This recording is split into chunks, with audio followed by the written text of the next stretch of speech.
এবার তো তোমার এনজয় করার সময়, চলো করব। না না না আপু, আপু আমি বুঝতে পেরেছি, আমি বুঝতে পেরেছি আপনারা এখন আমার সাথে কি করবেন। দেখুন আপু, আমি আমি যা করেছি অনেক বড় ভুল করেছি, অনেক বড় অন্যায় করেছি আপনাদের সাথে।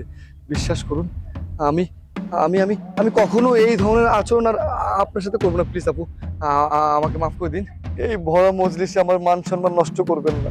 হায় আল্লাহ, কি বলো? তোমার মান সম্মান আছে, তার মানে আমাদের নাই। নিজের মান সম্মান নিয়ে খুব ভাবা হচ্ছে।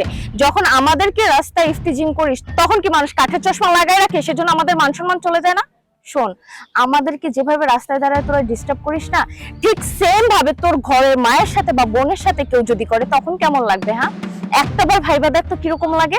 সেম আমাদেরও লাগে। আর তাছাড়া আর একটা কথা বলি, তোরা না ছেলে, তোদের থেকে না আমাদের মান সম্মানটা বেশি। যখন রাস্তায় দাঁড়ায় আমাদেরকে তোরা ইফতিজিং করিস তখন না মান সম্মানটা আমাদের বেশি যায়, বুঝতে পারছিস? আপু আমি সত্যি বলছি, আমি আমার ভুলটা বুঝতে পেরেছি। আমি এখন রিয়েলাইজ করতে পেরেছি যে আমার মা বোনের সাথে কেউ যদি এই ধরনের আচরণ করে আমার কেমনটা লাগবে। আমি সত্যি বলছি আপু, আমি আর কোনো দিন এই ধরনের কাজ করব না। আপনি আমাকে মাফ করে দিন।